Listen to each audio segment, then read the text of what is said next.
Mufti Perlis tuduh Menteri Agama tidak faham RUU Mufti Wilayah Persekutuan. Tindak Malaysia desak Syamsul jelas kebenaran konspirasi Bagan Datuk. MB Selangor minta MPAJ serius ambil tindakan laporan penduduk. PAS lancar bakti demi Selangor untuk tawan pengundi Selangor. Sifatkan siasatan terhadap GISB tidak berasas, Nancy bidas pembangkang.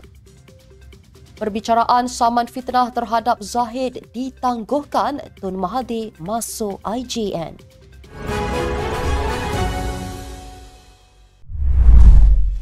Bismillahirrahmanirrahim. Assalamualaikum dan salam Malaysia Madani. Bersama saya Mirakilah dalam Netstab News edisi petang. Jangan lupa ikuti kami di semua platform Netstab Malaysia.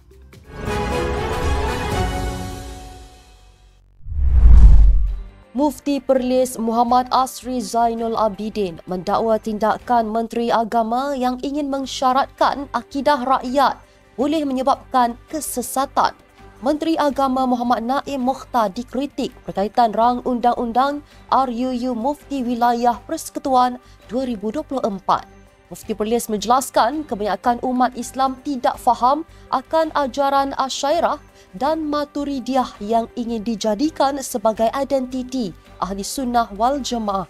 Beliau juga mendakwa berkemungkinan Menteri Agama sendiri tidak memahami akan perkara itu. Beliau seterusnya meminta untuk mengadakan sesi dialog bersama Menteri Agama Hal Ehwal Agama Naim Mokhtar untuk membincangkan isu berkaitan RUU yang akan dibacakan kali kedua pada sesi Parlimen bulan ini. Semalam, Muhammad Razak Idris, Setiausaha Politik kepada Naim, memberi isyarat sedia menyambut pelawaan Asri untuk membincangkan isu berkaitan RUU. Katanya pejabat menteri dan agensi bawah Jabatan Perdana Menteri Hal Ehwal Agama terbuka mengadakan perbincangan dengan pelbagai pihak bagi mendapatkan input, syar dan pandangan untuk memartabatkan pentadbiran hal ehwal Islam. Dakwaan Syamsul Iskandar berkaitan insiden di Bagan Datuk, Perak itu berpotensi untuk menjejaskan kepercayaan masyarakat kepada proses pilihan raya di negara ini. Badan Pemantau Reformasi Pilihan Raya Tindak Malaysia meminta Syamsul Iskandar Mat menjelaskan dakwaan bahawa dia diarahkan untuk tidak mencabar kiraan undi yang menyaksikan beliau kecundang kepada Ahmad Zahid Hamidi pada 2022. Sebagai sebuah organisasi yang komited untuk melaksanakan reformasi pilihan raya, kata NGO itu, mereka amat bimbang dengan dakwaan dibuat pegawai kanan Datuk Seri Anwar Ibrahim itu. Pengarah Tindak Malaysia Danesh Prakash Chako berkata, hak untuk meminda supaya dibuat kiraan semula undi adalah mengikut budi bicara calon dan tanpa mengira sebarang pertimbangan daripada parti politik. Sebelum ini, dalam satu rancangan audio siar, Syamsul Iskandar mendedahkan yang dia tidak mencabar keputusan di Bagan Datuk kerana dipujuk oleh Datuk Seri Anwar tentang gambaran yang lebih besar terhadap masa depan politik negara. Pengulas lanjut Tindak Malaysia berkata, pendedahan Syamsul Iskandar membangkitkan kebimbangan serius mengenai integriti pilihan raya, khususnya membabitkan kerusi Bagan Datuk. Majlis Perbandaran Ampang Jaya MPAJ diingatkan tidak memandang mudah setiap laporan yang dikemukakan penduduk, terutamanya melibatkan kawasan berisiko tinggi. Menteri Besar Selangor Datuk Seri Amiruddin Syari berkata, setiap laporan yang diterima perlu diteliti agar tindakan susulan dapat dibuat dengan segera. Amiruddin berkata kerajaan negeri telah mengeluarkan kebenaran merancang kepada pemaju bagi kawasan tersebut sejak 2014 melalui kelulusan jawatankuasa teknikal untuk pembangunan di kawasan sensitif alam sekitar. Dalam pada itu, beliau juga memaklumkan tiada pembangunan berlebihan berlaku di atas bukit di Jalan G2 hingga menyebabkan runtuhan tanah. Beliau berkata pihak berkuasa tempatan perlu peka dengan sebarang laporan atau isu timbul untuk memastikan kejadian sebegitu tidak berulang lagi.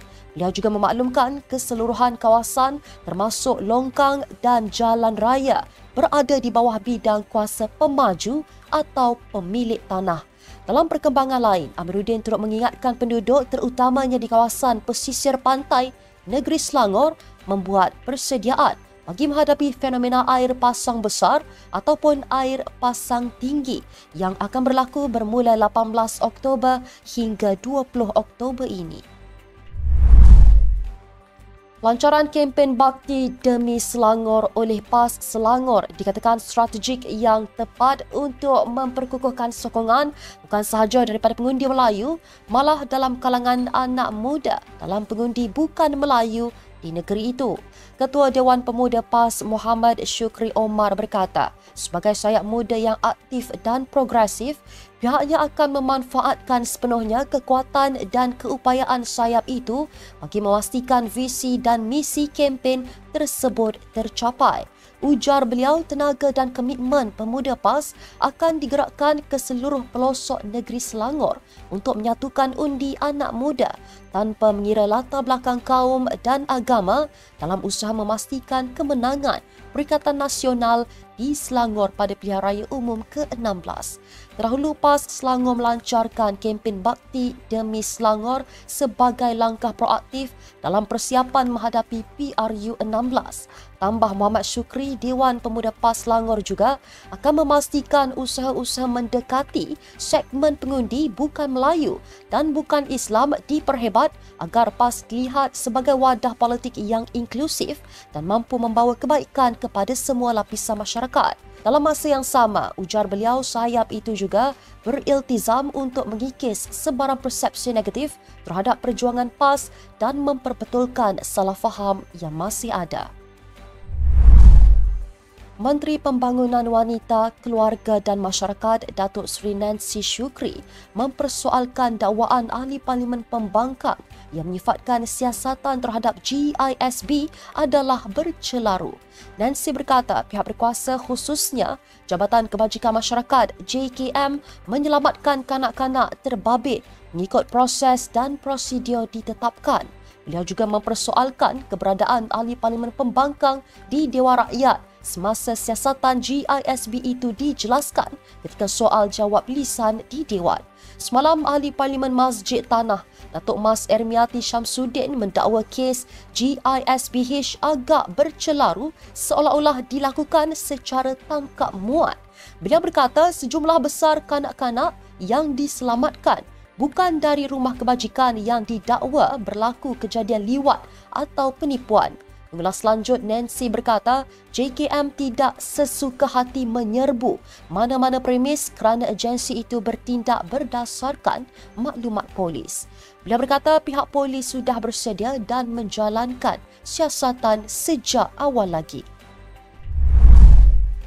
Bekas Perdana Menteri 2 kali Tun Dr. Mahathir Mohamad dimasukkan ke Institut Jantung Negara IJN malam tadi kerana jangkitan paru-paru. Ia sekaligus menjadikan perbicaraan saman fitnah Mahathir terhadap Presiden UMNO Datuk Seri Ahmad Zahid Hamidi di Mahkamah Tinggi ditangguhkan ke 29 Oktober depan.